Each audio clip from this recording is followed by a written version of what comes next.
Empire of World YouTube News is today the most watched and the most credible and respected news network in India. From the path-breaking, The World This Week, nominated as one of India's upcoming best, you are watching Empire of World. मुख्य निर्वाचन आयुक्त और अन्य निर्वाचन आयुक्त नियुक्ति सेवा शर्त और पदावधि विधेयक 2023 के समर्थन में बोलने के लिए खड़ा हुआ हूँ। सभापति महोदय, भारत के संविधान की खूबसूरती यही है कि सभी के अधिकारों की व्याख्या बहुत ही अच्छे ढंग से किया गया है। संविधान का अनुच्छेद 50 जो है वह कार्यपालिका और न्यायपालिका के बीच शक्तियों का बिल्कुल अच्छे से पृथकीकरण करता है। वैसे ही न्यायपालिका और विधायिका के बीच में भी ये पृथकीकरण करने के लिए अनुच्छेद 121 और 122 परोक्ष रूप से है। जिसमें कि कुछ अगर विशेष परिस्थितियों को छोड़ दें तो संसद में न्यायाधीशों के आचरण की चर्चा नहीं हो सकती है और उसी प्रकार संसदीय कार्रवाई में न्यायिक हस्तक्षेप को भी रोकने का काम हमारे संविधान ने किया है। और यह इसलिए किया गया है क्योंकि आप अपने अपने इंडिपेंडेंट भी रहिए, पर इसके साथ ही लोकतंत्र में संस्थाओं की जो स्वच्छचारिता पर अंकुश लगा करके और जनता के अधिकारों का संरक्षण किया जा सके, यही हमारे संविधान निर्माताओं का मूल उद्देश्य था। हमारे देश में संसद की सर्वोच्चता को बनाए रखते हुए न्यायिक पुनरीक्षण के जरिए संसद की संप्रभुता को भी मर्यादित किया गया है।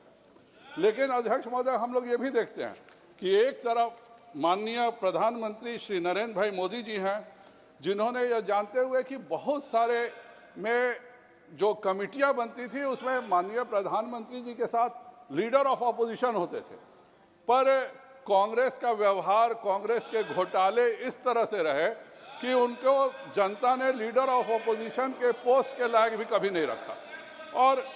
फिर भी मोदी जी ने बड़ा दिल दिखाते हुए कैबिनेट से परिवर्तन किया और जो विरोधी दल के सबसे बड़े नेता होंगे उनको, चाहे वह लोकायुक्त का हो, चाहे वह पुलिस एक्ट में हो, सीबीआई डायरेक्टर हो, सभी में ये डिजर्व नहीं करते थे क्योंकि कानून में स्पष्ट व्याख्या था कि लीडर ऑफ अपोजिशन उसका सदस्य होगा। पर माननीय मोदी जी ने बड़ा दिल दिखाते हुए बड़े नेता, जो बड़े विरोधी दल होंगे उसके नेता को लेने का काम उन्होंने किया है।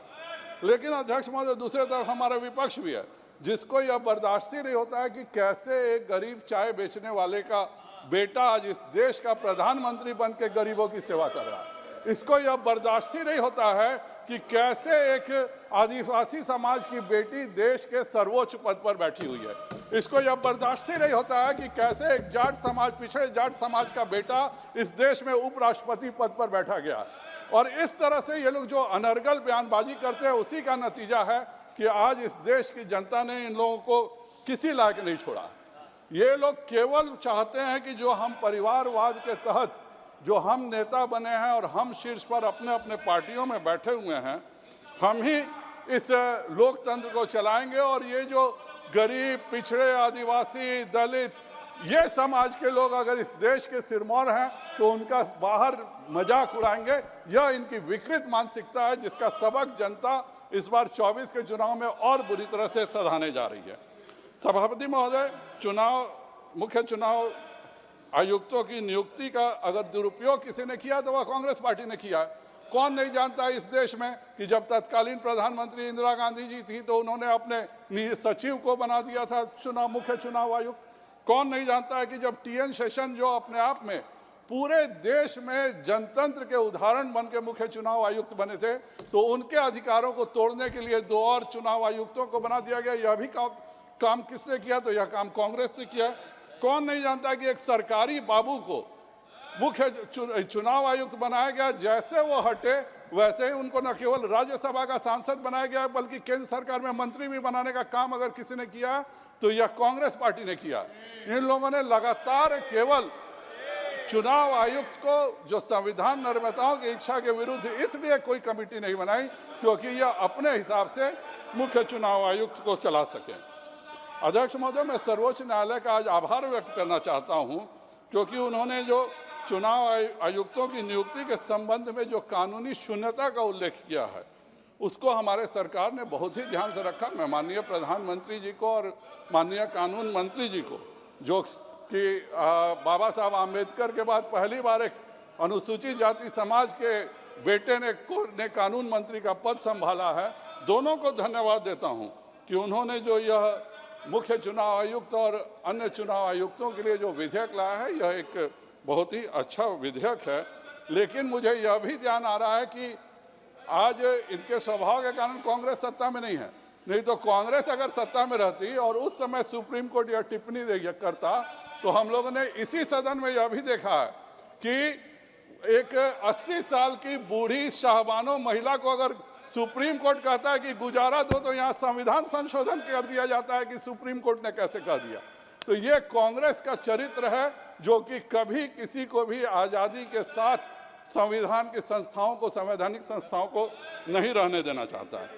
और कांग्रेस पार्टी के इन हरकतों को बहुत अच्छे से सरकार जानती है। मैं आभार व्यक्त करता हूं कि माननीय प्रधानमंत्री जी की अध्यक्षता में यह एक कैबिनेट मंत्री और साथ में नेता, जो सबसे बड़े विरोधी दल के नेता होंगे, क्योंकि इनकी जो हरकतें हैं कभी ये एलओपी के लिए क्वालिफाई नहीं कर पाएंगे, तो इनको एक सदस्य के रूप में किया गया है। और उसके पहले माननीय कानून मंत्री के नेतृत्व में जो सर्च कमेटी बनेगी, वह भारत सरकार के सचिव या उसके समतुल्य के लोगों में सर्च कमेटी से 5 लोगों का नाम तय होगा और उसके बाद यह निर्णय किया जाएगा कि किसको बनाया जाए यह सर्च कमेटी के द्वारा। मैं आभार व्यक्त करता हूं कि इसमें मुख्य चुनाव आयुक्त और अन्य चुनाव आयुक्तों को जो ये इम्यूनिटी दी गई है कि उन पर किसी प्रकार का अपने कार्यकाल के दौरान किसी भी निर्णय पर कोई सिविल या क्रिमिनल केस नहीं होगा। यह इलेक्शन कमिश्नर्स को फ्री और स्वच्छ दिमाग से कार्य करने की भी पूरी आज़ादी देता है। उसके लिए भी मैं केंद्र सरकार का बहुत ही आभार व्यक्त करता हूं। जो निर्णय हुए हैं कि सुप्रीम कोर्ट की सैलरी मिलेगी, वो अभी आप सबका है। लेकिन एक और बात अच्छी हुई है कि सब कुछ रहते हुए भी जहां सीईसी मुख्य चुनाव आयुक्त के पर कोई भी कार्रवाई करने का अधिकार इस संसद को है, लेकिन जो अन्य चुनाव आयुक्त हैं उन पर कार्रवाई करने की अनुशंसा मुख्य चुनाव आयुक्त कर सकता है। यह बहुत ही अच्छी बात है। नहीं तो हमने यह भी देखा है कि कांग्रेस के राज में किस तरह से बाथरूम में जा करके खबर किया जाता था कि क्या क्या निर्णय हुए हैं, और वो इस सदन ने उस आदमी को इम्पीच करने के लिए प्रयास किया। तो यह कांग्रेस ही पार्टी है जिसने उनको इम्पीचमेंट से बचाने का काम किया, उस पर कार्रवाई नहीं होने दी, जबकि उन्होंने मुख्य चुनाव आयुक्त के सारे